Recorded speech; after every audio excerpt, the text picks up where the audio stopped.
నమస్తే రమగారు. నమస్తే జయ. రమగారు ఒక కథ చెప్తారా? ఈ మాట నేను ఎన్నిసార్లు అంటుంటానండి. సుమారుగా ఒక 1000 పైచులకేనా 1500-1600 ఉండొచ్చు. నాకు చెప్పినవి కాకుండా మీరు చిన్నప్పటి నుంచి ఇంట్లో పిల్లలకి కానీ లేకపోతే అక్క వాళ్ళ పిల్లలు వాళ్ళకి వీళ్ళకి కలిపి ఎన్ని కథలు చెప్పుంటారు ఇప్పటి వరకు? చాలా కదా, వేలు వేలు కదా రమగారు. అంటే ఇప్పుడు చూడు, నీకు చెప్పేవి కాకుండా చెప్పనివి, చెప్పడానికి పెద్దగా కుదరనివి, వీళ్ళేనివి బోల్డన్ ఉంటాయి కదా. మీరు చదివినవి, నేను చదివినవి చాలా ఉంటాయి. నేను ఇంక ఎన్నో నావెల్స్ చదివాను. ఎన్నో చిన్నవి పెద్దవి, చిన్నవి పెద్దవి, చిన్న చిన్న 5 పేజీలు 4 పేజీల కథలు వందలు వేలు. కొడవగంటి కుటుంబరావు గారికి కథల పుస్తకాలు బ్రహ్మాండంగా ఉంటాయి. 6ో 8ో సంకలనాలు, కోకు కథలు. అందులో ఒక్క కథ కూడా నీకు నేను చెప్పలా. అదే కొత్తగా వింటున్నాను నేను. పేరు దాచేసుకున్నాను. అవేంటంటే ఇలా చెప్పగలిగే కథలు కావు. అదే ఏదో ఒక లైఫ్ స్టోరీ. నాకు ఇంకా చాలా ఫేవరెట్ వాళ్ళు ఉన్నారు. మరి శ్రీపాద సుబ్రహ్మణ్య శాస్త్రి గారు, కొడగంటి కుటుంబరావు గారు పేరు చెప్పైనా, తర్వాత భమిడిపాటి రామగోపాలం గారు, వీళ్ళు కాకుండా అబ్బూరు ఛాయాదేవి గారు, ఎంతమంది రైటర్లు ఉన్నారు, ఎన్ని కథలు ఉన్నాయి.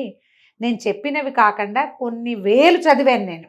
నేనే కాదు, పుస్తక పఠనం ఉండే ఆసక్తి ఉన్న వాళ్ళందరూ చదువుతూనే ఉంటారు. ఆ కథలన్నీ నీకు చెప్పే పరిస్థితి లేదు మనకి. అదేలేండి, అంతే. వీళ్ళని బట్టి అసలు ఉపయోగం ఏంటి రమ్మగారు? మీరు చెప్తున్నారు, నేను వింటున్నా, నాతో పాటు ప్రేక్షకులు అందరూ వింటున్నారు కదా. మీరు కాదు, మామూలుగా అసలు కథల వల్ల ఉపయోగం ఏంటి?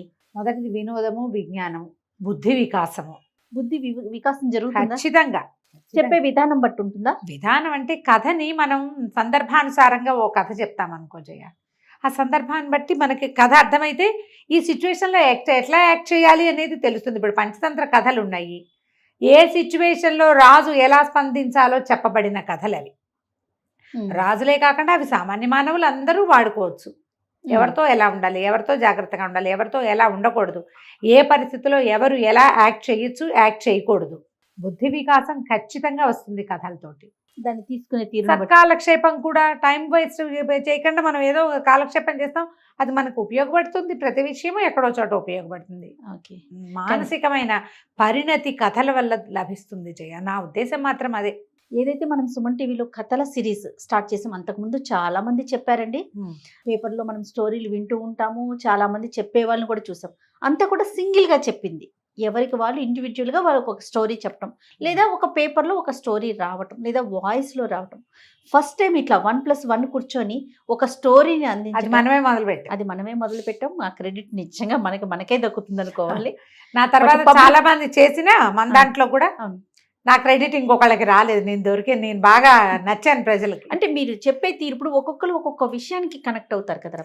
ఆ కనెక్టివిటీ అనేది మీ దగ్గర కథల రూపంలో ఉంది అంతే. అది ప్రేక్షకులు ఆదరించారు, మనం చెప్పుకుంటూ పోతున్నాం. దానికి తగిన సబ్జెక్టు మీరు గ్యాదర్ చేసుకుంటూ ఉన్నారు. చదవటం వల్ల మరి ఎంత చదవాలి, ఎంత తీసుకోవాలి, ఎంతవరకు చెప్పాలో మనం చెప్పాల్సి. మీరు స్టోరీ అనేసరికి చాలా పెద్దది ఉంటుంది కదా. ఏది అవసరమో ఏది అవసరం లేదో దాన్ని కుదించి మెయిన్ పాయింట్స్ వరకు చెప్పి, సో పలకరించిన ప్రతి ఒక్కరు అడుగుతారండి, రమగారిని అడిగామని చెప్పండి ఒకటి, ఆవిడ చెప్పే స్టోరీస్ బాగుంటాయి, చాలా బాగుంటాయి, ప్రతిరోజు మీ స్టోరీతోనే పడుకుంటున్నాం, అలాంటి వాళ్ళు ఉంటారు. అబ్బాబ్బా ఎంత ఆనందం అనిపిస్తుంది అంటే చాలా సంతోషం. కథలకి చాలా ప్రయోజనాలు ఉన్నాయి జయ. మీరు ప్రధానంగా ఒకటి ఆలోచించండి.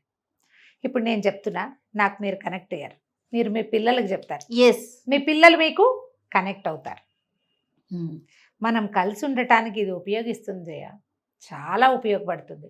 పిల్లలు ప్రధానంగా ఏంటంటే తల్లుల కంఠం వినడానికి, ఆ సూదింగ్ దానికి అలవాటు పడతారు. దీనికి ఏదైనా ఏజ్ లిమిట్ ఉంటుందా రమ్మగారు? ఏముండదు జయ. మన వాయిస్ ని వినటానికి అంటున్నారు కదా, కంఠం వినటానికి ఎప్పటి వరకు వాళ్ళు కనెక్ట్ అయి ఉంటారు మన గొంతుతో? ఎప్పటి వరకైనా కనెక్ట్ అయి ఉంటారు జయ. ఏ విషయమైనా మనం మన పిల్లలకి చెప్పగలుగుతాం దీనివల్ల. ఇప్పుడు మా మరిది 45, 44, 40 ఉన్నట్టే ఆఖరి మరిది. మా వసంతక్కయ్య అంటే చాలా ఇష్టం తనకి.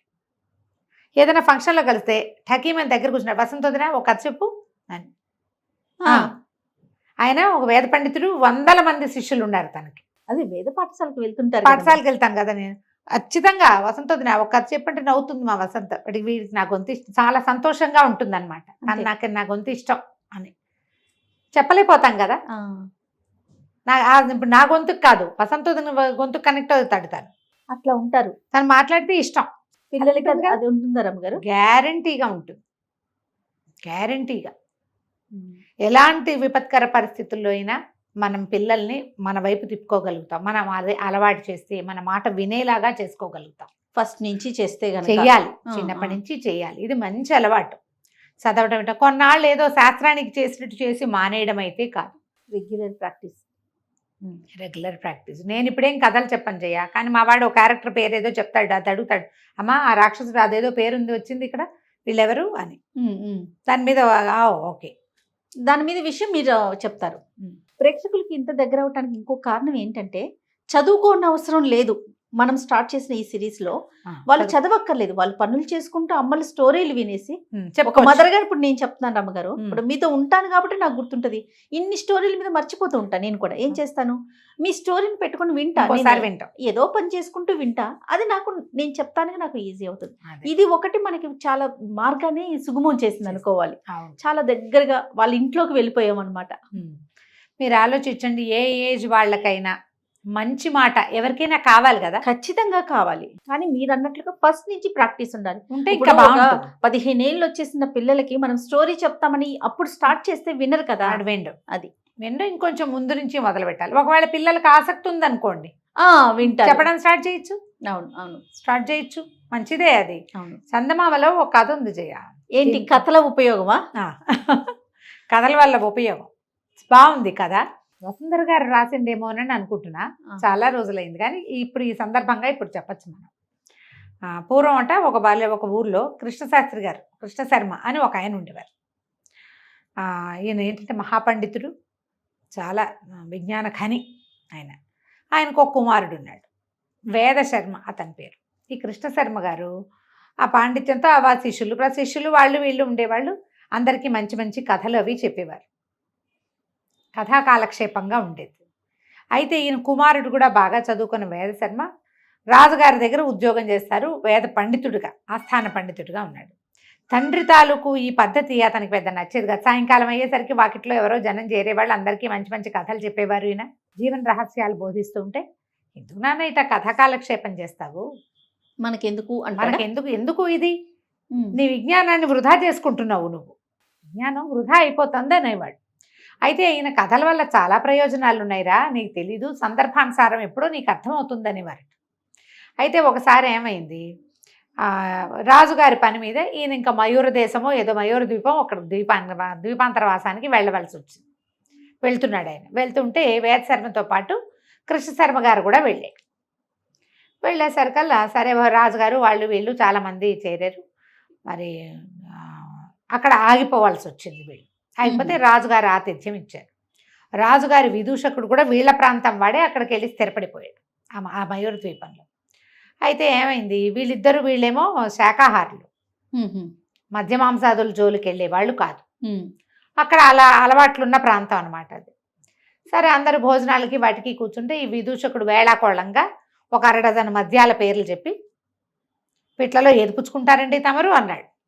అనేసరికల్లా ఈయన వేద శర్మ, ఈయనకి ఏం అలవాటు ఉంది, తెల్లబోయి నాకు అవేమిటో తెలియదండి అంటే అందరూ నవ్వారు. అయితే రాజుగారు లాంటి పెద్ద మనుషులు నవ్వలేదు, కానీ మిగిలిన వాళ్ళంతా నవ్వారు. అయితే ఈ కృష్ణ శర్మ గారు చెప్పారట, తండ్రి ఉన్నాడు కదా, ఇలాంటిది ఒక కథ ఉంది. పూర్వం ఒక రాజహంస ఒకటి ఒక అడవిలో ఉన్న కొంగల చెరువు దగ్గర ఆగింది. కొంగలు రాజహంసకి ఆతిథ్యం ఇచ్చాయి.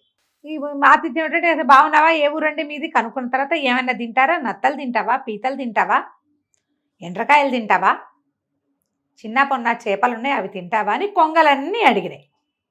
అడిగితే రాజహంసంది అవి ఏమిటో తెలీదు, నేను అవన్నీ తిన్ను అనేసరికల్లా కొంగలకి, ఇంత చక్కగా ఉన్నావు, అవేవి తినకుండా నువ్వు ఎట్లా బతుకుతావు అంటే, లేత తామరతూళ్ళు తింటాను అని చెప్పింది.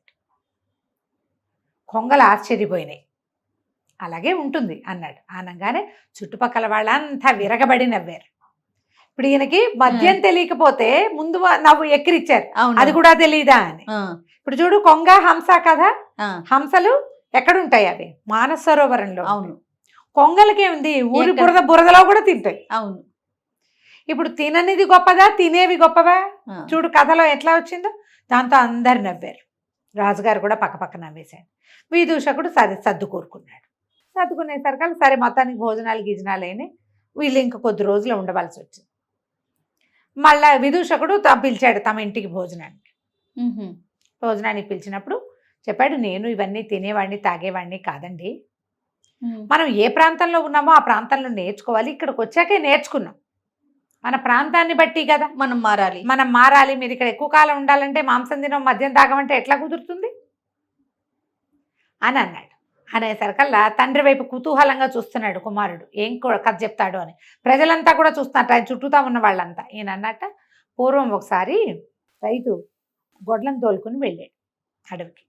ఒక సింహం ఆహారం కోసం వాటి వెనకబడింది. అది గొడ్లశాలలోకి ప్రవేశించేసరికి రైతు తెలివిగా తలుపు మూసేశాడు. సింహాన్ని లోపల పెట్టేసి లోపలికి ఉండిపోయింది సింహం. గొడ్లన్నీ బయటే ఉన్నాయి. బయట తలుపేసి ఉంది కదా. 2 వారాల పాటు సింహం లోపలే ఉంది. తలుపు తీయ బోల్డంత గడ్డి ఉంది, చాలా గడ్డి ఉంది. జనప గడ్డి ఉంది, ఎండు గడ్డి ఉంది. సింహం నకనకలాడుతూ అలాగే ఉంది. 2 వారాల తర్వాత తలుపు తీస్తే బతుకు జీవుడానికి తన ఆహారాన్ని వెతుకోవడానికి పోయింది. కానీ నువ్వు ఇక పరిస్థితి ఇది వచ్చింది కాబట్టి, నాకు ఆకలిస్తుంది కాబట్టి, ఇక్కడ ఏది దొరకదు కాబట్టి అక్కడ ఉన్నదే తింటానంటే సింహాలు అలా ఎందుకు చేస్తాయి? ఈ మాటకి అందరికీ నవ్వొచ్చింది. ఏమిటి అర్థం?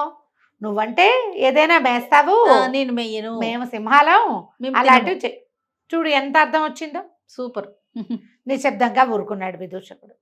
అయితే ప్రయాణంలో తండ్రిని అడిగాడు, నాన్న నువ్వు కథలు ఎంత బాగా చెప్తావు, ఎంత సందర్భోచితంగా చెప్పగలిగావు. నువ్వు ఏమీ అనకుండా, ఒక్క పరుషవాక్యం అనకుండా అవతల వాడి నోరు ముయించేశావు నాన్న కథలతోటి. భలే విచిత్రంగా చెప్పావు, ఎంత ప్రయోజనం ఉంది, మనం ఇలాంటివి చెయ్యము అనే విషయం అర్థమయ్యేలాగా చెప్పావు, ఎంత బాగుందో అని. ఇప్పుడు నాకు కూడా ఇలా నేర్చుకోవాలనుకుంటా నాన్న, నాకు కొన్ని కథలు చెప్పవా అని అడిగాడు. ఏమిటి తన సమస్య? ఈయన నేను ఆస్థానంలో ఉంటున్నాను, చాలామంది నేను ఆ పరివారంతో నేను చాలా మంచిగా ఉంటాను, కానీ ఎందుకో వాళ్ళు నాతో సరిగా ఉండరు. గట్టిగా ఉంటే వాళ్ళ కష్టం తోస్తుంది, లూజ్గా ఉంటే ఇష్టానుసారం అయిపోతున్నారు. ఏం చేయాలో తెలీదు, వాళ్ళకి చెప్పడానికి కొన్ని కథలు చెప్పు నాన్న అని అడిగాడు. కృష్ణశర్మ గారు ఏం చెప్పాడంటే, పూర్వం ఒక మునీశ్వరుడు ఓ చెరువు గట్టు మీద వెళ్తుంటే అతనికి ఒక పెద్ద పుట్ట సర్పము కనపడ్డాయి. ఆ సర్పము ఆ పుట్టలో ఉండటం వల్ల ఆ చెరువు గట్టు మీదకి ఎవ్వరూ వచ్చేవాళ్ళు కాదు. సర్పాన్ని చూసి బెదురుతున్నారు. అయితే ఈయన ఏం చెప్పాడు ఋషీశ్వరుడు, అమ్మ నువ్వు వీళ్ళని కరవకుండా అవి ఏం చేయకుండా ఉండు, నిశ్శబ్దంగా ఉండు, నీ దారిని నువ్వు ఉండు, నువ్వు తలెత్తి ఇట్లా చూపించేసరికల్లా వాళ్ళు బెదిరిపోతున్నారు, తగ్గి ఉండమన్నాడు. సర్పం ఇట్లా అంటమ్మా అనేసి అట్టా తిరగటం మొదలుపెట్టింది. ఇక ఊళ్ళో జనాలంతా వచ్చి నానా గందరగోళం చేసేవాళ్ళు. అక్కడ మళ్ళీ ఋషీశ్వరుడు తిరిగి వచ్చేసరికి సర్పం బికమొహం వేసుకుని ఉంది, దెబ్బలు తగిలి అక్కడోటి రక్తపు చారికలున్నాయి. ఇదేమిటి ఇటా అయ్యావు మహానాగమా, ఏమైంది నీకు అన్నాడు. మీరే కదండి ప్రశాంతంగా ఉండమన్నారు, ప్రశాంతంగా ఉండేసరికి తగ్గమనేసరికి వీళ్ళు కొడుతున్నారంటే, ఈయన తగ్గమన్నాను కానీ తగ్గించుకోమనలేదు. తగ్గించుకోమనలేదు, నువ్వు కాటెందుకోవద్దు, పుసగొట్టు, ఏమైనా చేయగలనని బెదిరించాలి, చేసి చూపించకూడదు. అలాగని నీ దారి నువ్వు పాక్కుంటూ పోకూడదు. సందర్భం వచ్చినప్పుడు ఫెరోషియస్గా చూపించాలి, పౌరుషం చూపించాలి, లేనప్పుడు న్యూట్రల్గా ఉండాలి, అంతే. ఏదైనా వస్తే ఈయన ఒప్పుకోడు అని తెలియాలి వాళ్ళకి. నీకు అర్థమవుతుంది? అవునండి, అవును. ఈయన ఆశ్చర్యపోయాడు, ఎంత బాగా చెప్పావు నాన్న. అవును, నేను స్ట్రాంగ్గా గట్టిగా రుసరుసలాడుతూ దుమదుమలాడుతూ ఉంటే వాళ్ళు సరిగా ఉండట్లా, మెత్తగా నవ్వుతూ ఉన్నానా కుదరటం లేదు, నేను నవ్వుతూ ఉండకూడదు, రుసరుసలాడుతూ ఉండకూడదు, ఈ మధ్య మార్గాన్ని అవలంబించాలని బాగా చెప్పావు నాన్న. ఈ కథ నాకు చాలా ఉపయోగపడుతుంది, ఇక నుంచి నా పరివారంతో నేను చాలా హాయిగా ఉంటాను, రాజస్థానంలో పని కదా అదే అని చెప్పాడు. చూడు 3 కథల్లో 3 రకాల ప్రయోజనాలు ఎలా ఉన్నాయో. అవునండి, కథల ప్రయోజనాలు ఇవి. చాలా చాలా మంచిగా, అంటే ఆలోచింప చేసే విధంగా. ఏదైనా ఆలోచించాల్సిందే. మీరు చెప్పే కథలు మీ పిల్లలకి ఎలా ఉపయోగపడుతున్నాయో చూడండి. మన పిల్లల్ని బట్టి మనం కథలు చెప్పాలి కదా. చెప్పాలి. కొన్ని కాలక్షేపం కథలు ఉంటాయి, కొన్ని టైంపాస్ కథలు ఉంటాయి, కొన్ని పిచ్చి సరదా కథలు ఉంటాయి, లాజిక్ లేని కథలు కూడా ఉంటాయి. అవును, కానీ పిల్లల్ని మీతో కలిపి ఉంచుకోవడానికి అది ఉపయోగపడుతుంది. కథ చెప్తాను రా అంటే కూర్చుంటారు, అంతే. వాడు అల్లరిని నువ్వు ఆపేవా లేదా? ఖచ్చితంగా. ప్రతి కథ నీతి కథే కావక్కర్లేదు, ప్రతిదీ ధర్మబోధే కావక్కర్లేదు, వాయనెవరో మహానుభావుడి జీవిత చరిత్రే చెప్పాలని అనుకోకండి, అక్కర్లేదు. మహానుభావులయ్యి వాళ్ళ జీవిత చరిత్రలు మనం చదువుతున్న వాళ్ళు కూడా చిన్నప్పుడు చిన్నపిల్లలే. వాళ్ళకి ఆటకాయ చేష్టలు, కొంటె పనులు, దొంగ పనులు, అల్లరి పనులు, అన్నీ ఉండే ఉంటాయి. నలుగురితో తిట్టించుకునే పనులు అందరి జీవితాల్లోనూ ఉంటాయి. అందరూ మనుషులమే కాదమ్మా మనం. అవును. పెద్దయ్యాక వాళ్ళు మహానుభావులు అయ్యారు. ఇలా చేసిన వాడు అలా అయ్యాడని చెప్పచ్చు, అలా అయిపోయాడు నువ్వు అలా అయిపో అని చెప్పకూడదు. ఉమ్, ఉమ్. ఆయన చేసిన అద్భుతాలు చెప్పకూడదు, చిన్నతనం నుంచి ఎలా పెరిగాడో చెప్పుకోవాలి. అది చెప్పకపోయినా పర్వాలా, ప్రతిసారి మనం అలాంటివే చెప్పాల్సిన పనే లేదు అసలు. ఎలాంటి కథలైనా చెప్పచ్చు.